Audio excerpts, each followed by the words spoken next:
Hello, dear student. How are you? I hope you are well with your family. तो देखिए प्यारे बच्चों, पिछली क्लास में अपन ने पढ़ा है जो स्टाइक्योमेट्रिक दोष है उसके अंदर धातु आधिक्य दोष जो बनता है उसमें फर्स्ट पार्ट अपन ने यूज किया है स्टाइक्योमेट्रिक दोष के अंदर जो धातु आधिक्य दोष था, धातु आधिक्य दोष, तो बच्चों वहां अपन ने पढ़ा है कि धातु की अधिकता दो टाइप से पॉसिबल थी अपने पास। एक तो ऋणायन यदि जालक को छोड़कर बाहर निकल जाता है तो वो चीज अपन पढ़ चुके हैं, NaCl के एग्जाम्पल से अपन ने उसको अच्छी तरह से समझ लिया है। दूसरा जो तरीका था अपने पास ये भी हो सकता कि एक्स्ट्रा धनायन जो है वो जालक के अंतराकाशीय स्थलों में चले जाएं, तो वो भी अपन ने नॉर्मली उस चीज को भी पढ़ चुके हैं, लेकिन उसको मैं वापस थोड़ा सा रिपीट कर देता हूं तो आप बच्चे थोड़ा सा ध्यान देना। देखिए बच्चों, अगर जो सेकंड टाइप में धातु आधिक्य दोष की मैं बात कर रहा हूं तो उसमें अपन ने किस चीज को यूज किया है या किसके बेस पर अपन मानते हैं कि अतिरिक्त जो धनायन है, अतिरिक्त धनायनों के अंतराकाशीय स्थलों में आने से धातु आधिक्य दोष, आधिक्य दोष, ठीक है बच्चों। तो देखिए यहां इस टॉपिक से आपको ये पता चल जाएगा कि इस टॉपिक में मोस्टली क्या होने वाला है कि एक्स्ट्रा जो धनायन है, एक्स्ट्रा धनायन का मतलब हुआ कि जैसे आपके पास कोई एक आयनिक कंपाउंड है, उसके अंदर अगर अपन उसके आदर्श स्थिति की अगर अपन बात करें तो वहां ऋणायन और धनायनों की संख्या बराबर है, और जब ऋणायन बाहर निकलता है तो उस कंडीशन में जालक के अंदर जो धनायन है उसके के साथ जो जुड़ा हुआ था उस धनायन को अपन यहां क्या बोल सकते हैं, अतिरिक्त धनायन बोल सकते हैं। तो ऋणायनिक रिक्ति की वजह से जो धातु आधिक्य दोष हो रहा था उसमें क्या था, वो एक्स्ट्रा धनायन जहां उसका वास्तविक स्थान जो था वहीं पे बना रहता है, मतलब वो अपना स्थान नहीं छोड़ पाता है। और उसका रीजन आप लोग शायद अच्छे से समझ चुके हैं, क्योंकि बेटा वो दोष किसके अंदर आ रहा है, जैसे NaCl में आएगा, KCl में आ सकता है, क्योंकि यहां धनायन और ऋणायन का आकार जो है वो लगभग क्या है, बराबर है। मतलब धनायन का आकार ऋणायन के कंपेयर में ज्यादा छोटा नहीं है। और जब अपन इस चीज को भी जानते हैं कि जब दोनों आयनों का आकार लगभग सिमिलर होता है, थोड़ा बहुत अगर अपन डिफरेंस भी माने तो भी बच्चों उनके बीच जो है वो अंतराकाशीय जो गैप बनते हैं, जो अंतराकाशीय जो स्थल हैं वो काफी छोटे बनते हैं। यहां इतनी जगह नहीं होगी कि ये धनायन यहां आ सके, तो इस वजह से इन कंपाउंडों के अंदर सिर्फ और सिर्फ क्या पॉसिबल है कि यदि यहां से ऋणायन बाहर निकला है तो यहां बच्चों क्या हो सकता है कि धनायन अगर इसके पीछे बाहर निकल जाए, बस यही पॉसिबिलिटी है। ये धनायन यहां नहीं रुक सकता। क्यों नहीं रुक सकता, क्योंकि यहां का इतना बड़ा आकार नहीं है कि ये धनायन यहां रह सके। और बाहर अपन ने इसे निकलने ही नहीं दिया था, क्योंकि अपन ने क्या किया था, यहां वातावरण जो है वो उस एग्जाम्पल की अगर मैं बात करूं तो सोडियम वाष्प का वातावरण बना के रखा हुआ था, जो जालक के सोडियम को प्रतिकर्षित कर रहा था। इस वजह से ये सोडियम जालक से बाहर नहीं निकल पाया था।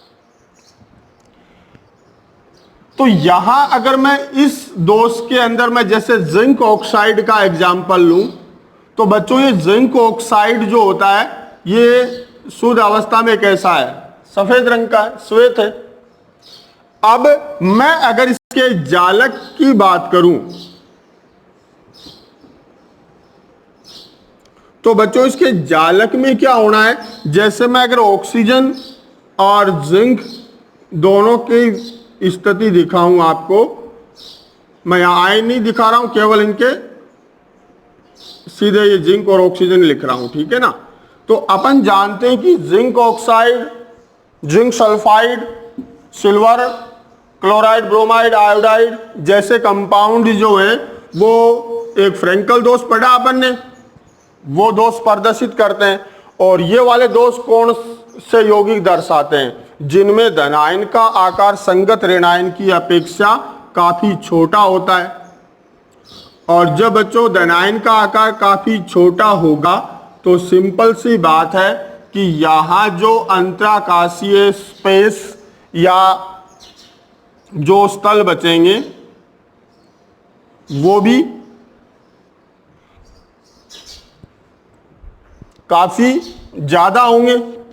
अब ज्यादा जगह होगी तो सिंपल सी बात है कि आपका जो धनायन है वो किसी अंतराकाशीय स्पेस में या अंतराकाशीय स्थल में रह सकता है।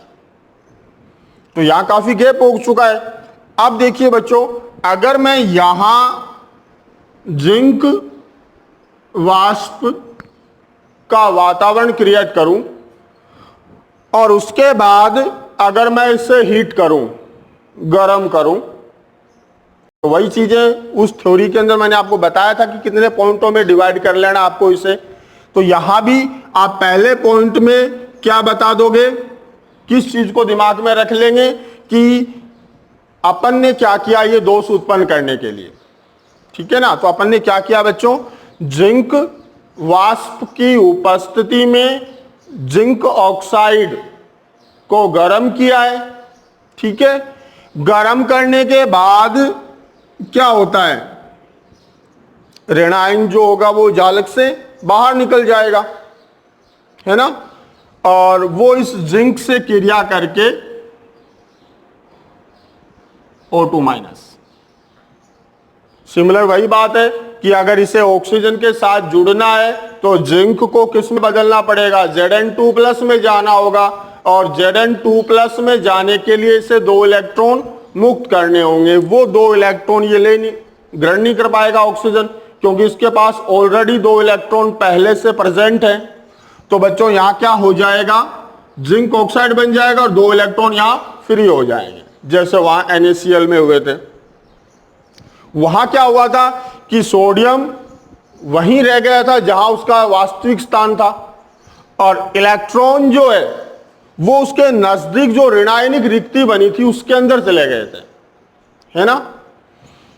यहां एक्चुअल में क्या होगा कि जिंक जो है जैसे ही यहां से ऋणायन बाहर निकलेगा ना, तो जिंक भी उसके पीछे पीछे स्थान छोड़कर चला जाएगा और इसे वास्तविक स्थान पर रहने की आवश्यकता नहीं होगी, क्योंकि जैसे ये बाहर निकलेगा तो बाहर का वातावरण इसे क्या करेगा, प्रतिकर्षित करेगा। प्रतिकर्षित करेगा तो ये उसके मतलब वास्तविक स्थान को छोड़कर कहीं आसपास नजदीक ये रह जाएगा। और सिंपल सी बात है कि जब ये यहां रुका है तो जो धनावेश है जाल यौगिक का वो भी इसके आसपास ज्यादा प्रभावी होगा। पूरे यौगिक पे 2+ आएगा, पूरे यौगिक पे धनावेश आएगा, लेकिन उसका सबसे ज्यादा इफेक्ट कहां पे होगा, इसके नजदीक होगा। तो इसलिए ये जो मुक्त इलेक्ट्रॉन है ये इसी के आसपास कहीं पे आ जाएंगे।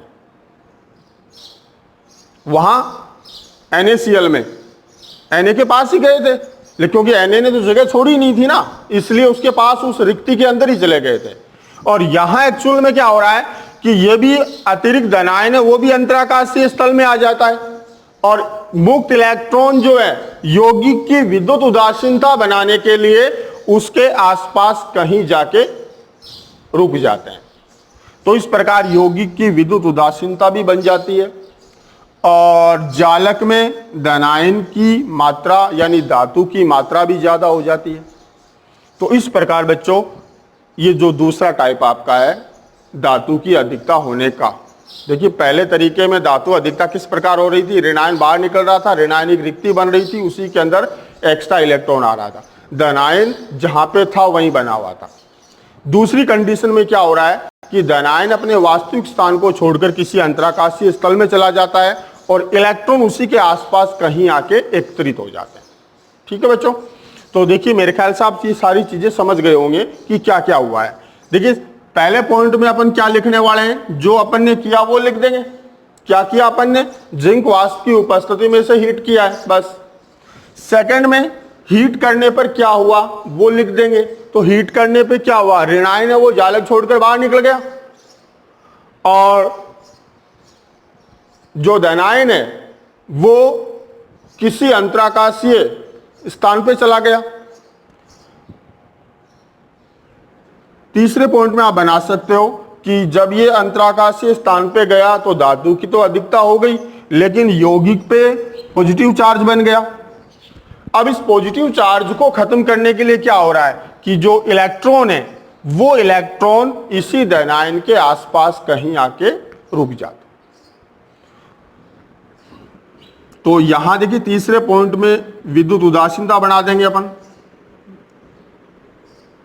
तो विद्युत उदासीनता बनाना या बनाने के लिए क्या हुआ कि मुक्त इलेक्ट्रॉन जो है अंतराकाशीय स्थल में धनायन के आसपास आ जाते हैं। सेकंड पॉइंट में अपन ने जिंक वाष्प की उपस्थिति में फर्स्ट पॉइंट में गर्म किया है। सेकंड पॉइंट में जो हुआ वो लिख देना है। तो हुआ क्या था, ऋणायन बाहर निकल गया था और धनायन अंतराकाशीय स्थल में चला गया था। तो ये चीज आप यहां लिख दोगे,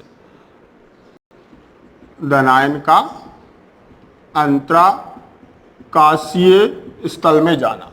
ठीक है बच्चों, अब मैं इस पूरी और एक और भी बात समझ सकते हो आप। वो दूसरी बात ये है कि इस दोष की वजह से क्या होता है कि जो सफेद रंग का जिंक ऑक्साइड है ये कैसे रंग में कन्वर्ट हो जाता है, पीले रंग में बदल जाता है। तो ये चौथे पॉइंट में आप इस चीज का जिक्र कर सकते हो।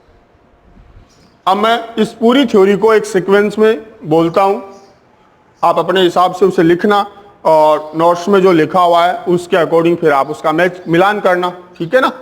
तो देखिए मैं पूरी सीक्वेंस में इस पूरी कहानी को, इस पूरी स्टोरी को बोल रहा हूं। तो बच्चों सबसे पहले अपन क्या लिख देंगे, इसके अंदर बता देंगे कि इस दोष में अतिरिक्त धनायन अंतराकाशीय स्थल में स्थान ग्रहण करते हैं, जिसके कारण यौगिक में धातु आदि के दोष उत्पन्न होता है। ये तो अपन इसके अंदर बात समझ गए। तो वापस सुन लो क्या लिखेंगे, इस दोष में अतिरिक्त धनायन या जालक भी बोल सकते हो, जालक के या पदार्थ के अतिरिक्त धनायन अंतराकाशीय स्थलों में स्थान ग्रहण करते हैं, जिसके कारण पदार्थ में धातु आदि के दोष उत्पन्न होता है।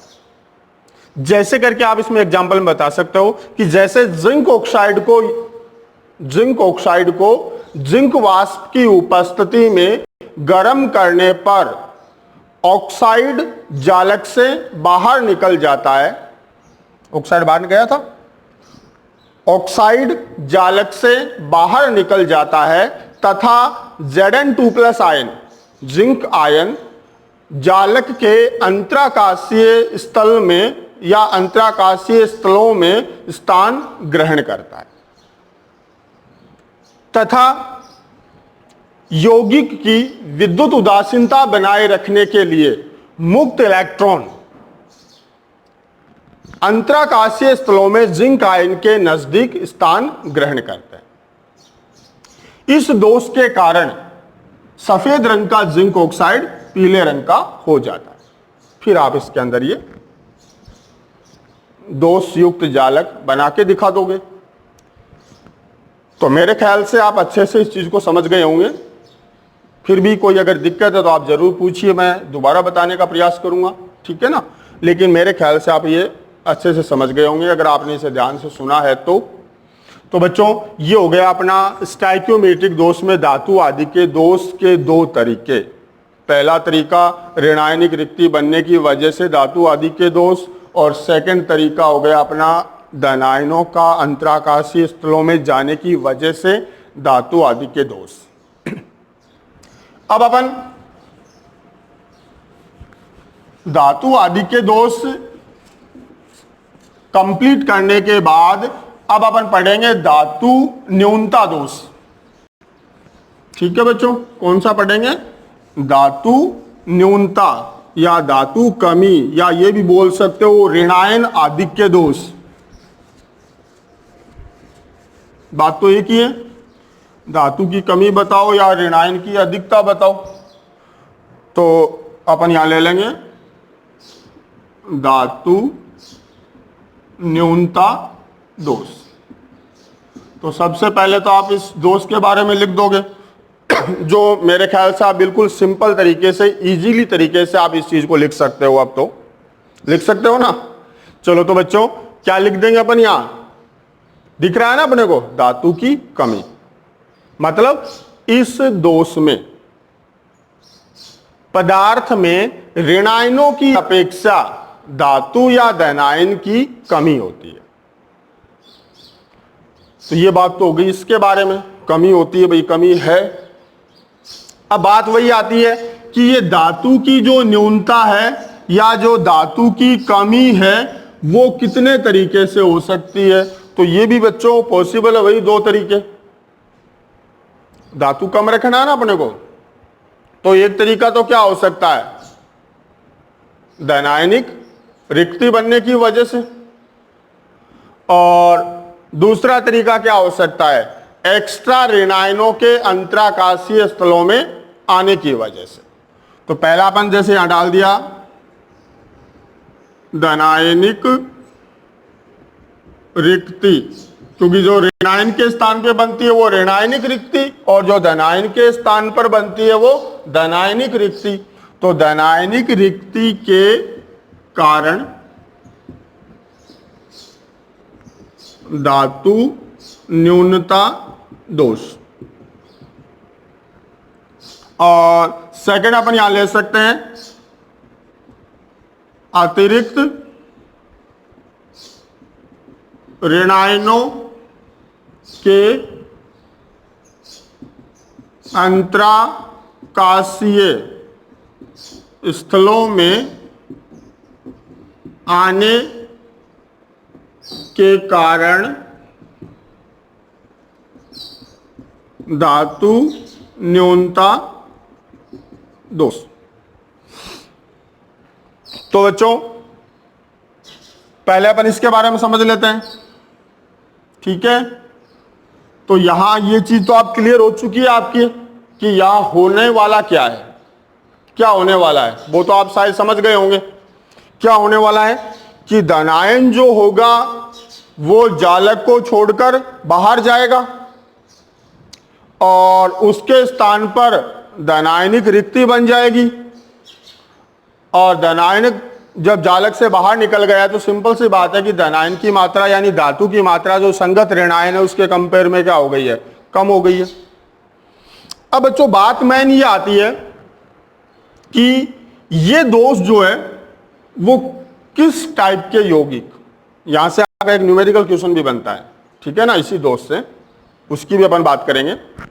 तो ये दोष जो है वो किस प्रकार के यौगिकों में पाया जाता है? तो यहां देखिए बच्चों, सबसे पहली चीज अपने पास आती है कि ये दोष उन धातु यौगिकों में मिलेगा अपने को जिनमें उपस्थित धातु जो है वो अपनी ऑक्सीकरण अवस्था को परिवर्तित कर सकती है। ठीक है, मतलब कोई भी मेटल, या मोस्टली अपन कौन सी ले सकते हैं? संक्रमण धातु बोल सकते हैं यहां, क्योंकि अपन जानते हैं कि डी ब्लॉक की जो संक्रमण धातुएं होती हैं ये अपनी आवश्यकता अनुसार अपनी ऑक्सीकरण अवस्था को कम ज्यादा कर सकती है। जैसे फेरस ऑक्साइड है, निकेल ऑक्साइड है, फेरस सल्फाइड है। इन कंपाउंड्स के अंदर क्या है कि आयरन जो है वो बच्चों अपन सभी जानते हैं कि 2+ भी ऑक्सीकरण अवस्था देता है और 3+ ऑक्सीकरण अवस्था भी देता है।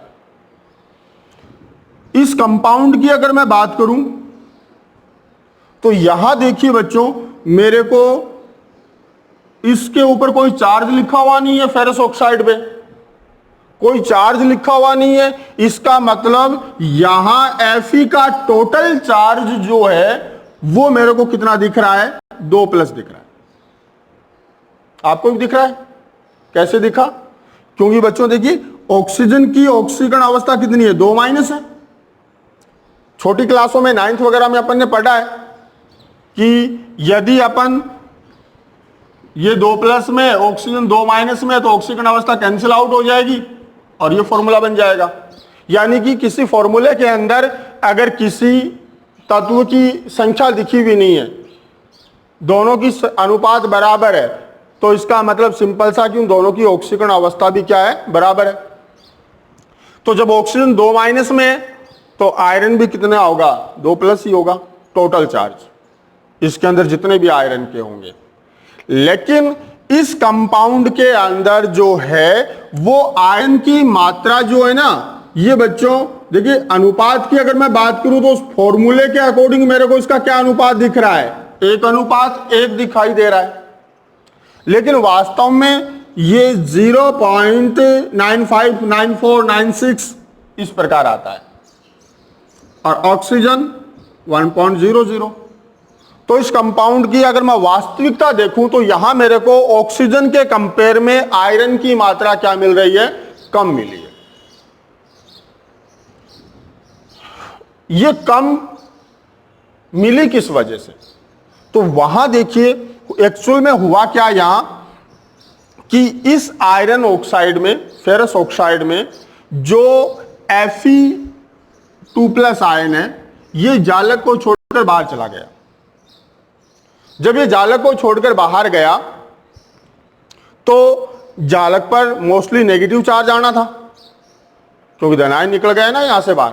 तो कौन सा चार्ज बनना था, यहां नेगेटिव चार्ज बनना था। लेकिन उस नेगेटिव चार्ज को आयरन ने क्या किया, अपनी ऑक्सीकरण अवस्था को बढ़ा के, मतलब कुछ आयरन के कम जो आयन है वो 2+ से किस में बदल गए, 3+ में बदल गए, आवश्यकता के अकॉर्डिंग। जितना नेगेटिव चार्ज बढ़ा उसे बैलेंस करने के लिए Fe2+ किस में कन्वर्ट हो गए, Fe3+ में कन्वर्ट हो गए। इस प्रकार यौगिक की विद्युत उदासीनता भी बनी रह गई और धनायन की मात्रा भी कम हो गई। तो इस टाइप का ये दोष इनमें उत्पन्न होता है।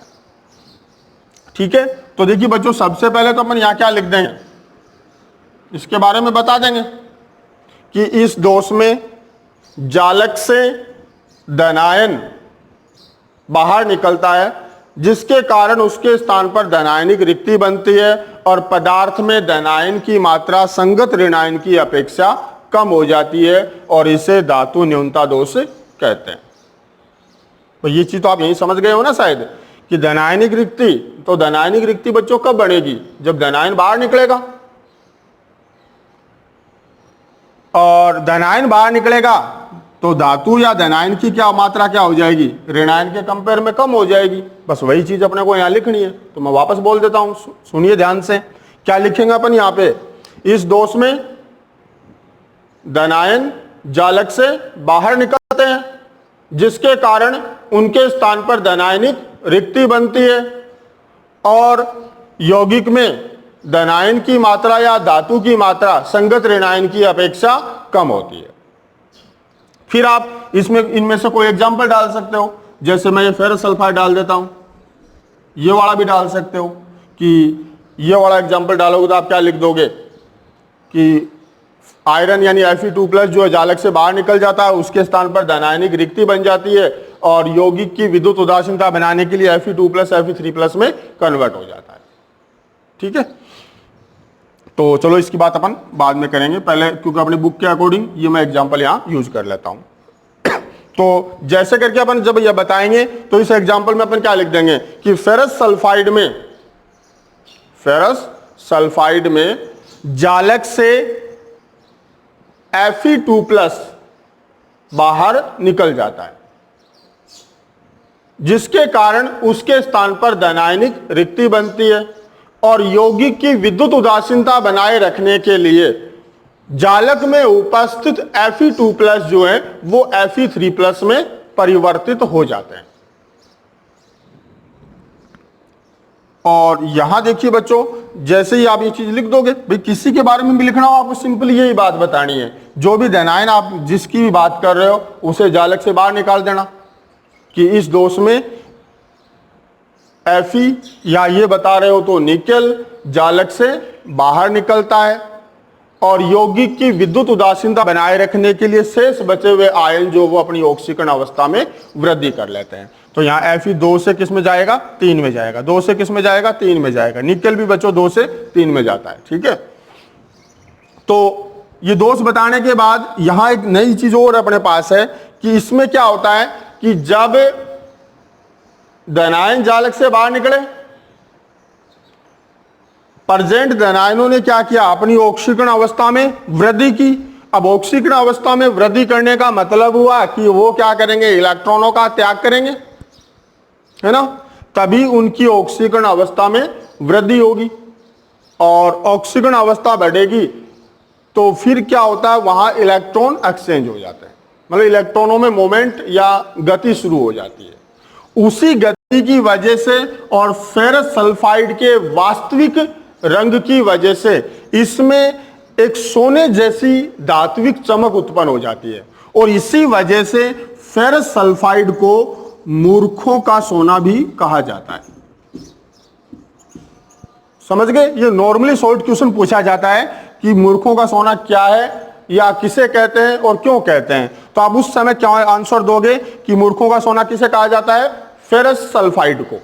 क्यों कहा जाता है बच्चों, क्योंकि फेरस सल्फाइड के वास्तविक रंग और इलेक्ट्रॉनों की गति की वजह से इसमें सोने जैसी चमक उत्पन्न हो जाती है, जिस कारण इसे मूर्खों का सोना कहा जाता है। अब वो जो बात कर रहा था उस न्यूमेरिकल टाइप क्वेश्चन की, तो यहां आप कोई भी एग्जांपल ले सकते हो। जैसे अपन यही एग्जांपल अगर लें तो यहां मैं इसे एक बार लिख देता हूं।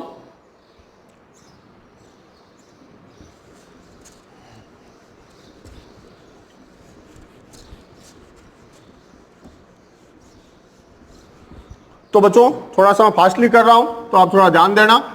0.96 ऑक्सीजन 1.00, एक्चुअल में फॉर्मूला क्या अपना फेरस ऑक्साइड है, इसके ऊपर कोई नेट चार्ज नहीं है, कोई नेट चार्ज नहीं है। इसका मतलब बच्चों यहां ऑक्सीजन की ऑक्सीकरण अवस्था कितनी है, 2 माइनस है, और Fe की टोटल ऑक्सीकरण अवस्था कितनी है, 2 प्लस है। ठीक है, अब यहां देखिए अपने पास दो जानकारियां हैं, एक तो दोनों का ऑक्सीकरण जानते हैं, टोटल ऑक्सीकरण कितना है, एक दोनों की टोटल मात्रा जानते हैं कि इसकी टोटल मात्रा किस अनुपात में है, 1, और इसकी अनुपात में 0.96। यहां से जो न्यूमेरिकल क्वेश्चन आपसे पूछा जाता है वो क्या पूछा जाता है कि आपको ये यौगिक दे दिया जाएगा, यौगिक देने के बाद आपसे पूछेंगे कि इस, क्योंकि ये चीज तो अपन जान चुके हैं ना कि इसको बैलेंस करने के लिए Fe जो है वो 2 से कुछ मात्रा में 3 में कन्वर्ट हुआ है, यानी कि यहां Fe2+ भी है और Fe3+ भी है। आपसे यही क्वेश्चन पूछते हैं वो कि इस कंपाउंड के अंदर Fe2+ व Fe3+ आयनों का अंश कितना है, उनकी मात्रा कितनी है, उनकी प्रतिशत मात्रा कितनी है, इस तरीके से आपसे पूछा जाता है। तो इस टाइप के क्वेश्चन को आप कैसे हल कर सकते हैं। देखिए बच्चों, टोटल मात्रा अपन जानते हैं कितनी है, 0.96 है, टोटल इसका आवेश कितना है, 2 प्लस है। तो इसे सोल्व करने के लिए अब अपन देखिए चीज मानते हैं कि 0.96 के अंदर Fe2+ भी है और Fe3+ भी है, तो आप इन दोनों में से किसी एक की मात्रा मान लो।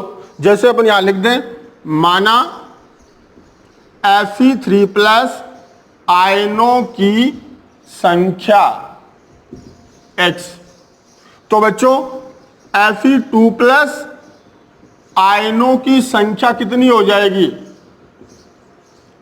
टोटल ये 0.96, 3+ कितने मान लिए अपन ने, X मान लिए, तो Fe2+ कितने बचेंगे, 0.96 माइनस X बचेंगे, है ना। देखो Fe2+ और 3+ दोनों की टोटल मात्रा ये है 0.96, इसमें से Fe3 की अपन ने मात्रा कितनी मान ली, X मान ली, तो जो 2+ है वो कितना होगा, टोटल मात्रा में से Fe3+ की मात्रा घटा दो, जो बचेगा वो Fe2+ बचेगा, ठीक है।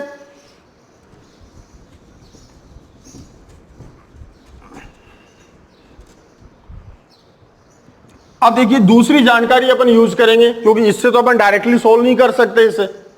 तो दूसरी जानकारी अपने पास क्या है कि यहां बच्चों Fe3+ आयनों का कुल आवेश कितना होगा। देखिए Fe3+ का अगर एक आयन है तो उसका आवेश कितना है, 3+ है। इसकी टोटल मात्रा अपन ने कितनी मान रखी है, x मान रखी है। तो Fe3+ आयनों का कुल आवेश कितना हो जाएगा, 3x हो जाएगा। समझ में आया भाई। Fe3+ आयनों की संख्या x है, एक Fe3 का आवेश कितना है, 3 है। तो टोटल मात्रा x, एक का आवेश कितना, 3, तो टोटल आयनों का आवेश कितना हो जाएगा, 3x हो जाएगा।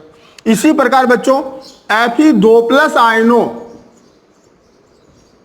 का कुल आवेश कितना हो जाएगा, एक Fe2+ का आवेश कितना, 2, टोटल मात्रा कितनी, ये, तो कितना हो जाएगा 2 गुणा 0.96 माइनस x, या आप इसको लिख सकते हो कितना हो गया, 6 दूनी 12, 19 माइनस 2x। ठीक है, आप इसको बाकी करके देख लेना, ठीक है ना, यानी इसका गुणा करके और फिर इसको एडजस्ट करके देख लेना। तो कितना हुआ 1.92 माइनस 2x। तो अब अपन जानते हैं बच्चा कि FeO में कुल Fe का आवेश कितना है, 2+ है फॉर्मूले के अकॉर्डिंग। तो टोटल आवेश कितना है, 2।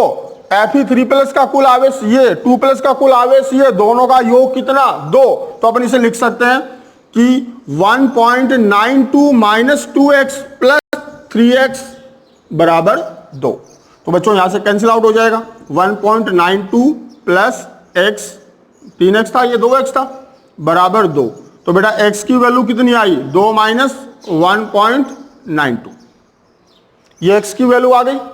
इसको अपन सोल्व करेंगे तो अपने पास किसकी मात्रा आ जाएगी, x, यानी Fe3+।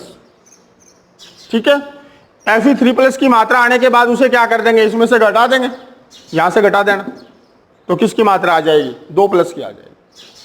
प्रतिशत अगर आप से पूछा जा रहा तो इसका प्रतिशत सोल्व कर देना। कोई दिक्कत, कोई डाउट। अब आप निकेल 0.98, ऑक्सीजन 1.00, इस यौगिक के अंदर Ni2+ व Ni3+ आयनों का अंश कितना है, इनकी मात्राएं कितनी है, इस क्वेश्चन को आप सोल्व करके आप मेरे पास वापस भेजिए। अगर आप इसे नहीं कर पा रहे हो तो मैं फिर आपको कल अगली क्लास में वापस समझाऊंगा इसे, तो आप एक बार इसे अच्छे से समझ लेना, ध्यान से हल कर लेना, और इस क्वेश्चन को आप हल करके मेरे पास वापस भेजना। ठीक है बच्चों, जो इसका नेक्स्ट टाइप जो दोष था कौन सा, अतिरिक्त ऋणायनों के अंतराकाशीय स्थलों में आने की वजह से। तो बच्चा ये क्या मोस्टली पॉसिबल नहीं होता है, क्योंकि ऋणायन का आकार बड़ा होता है।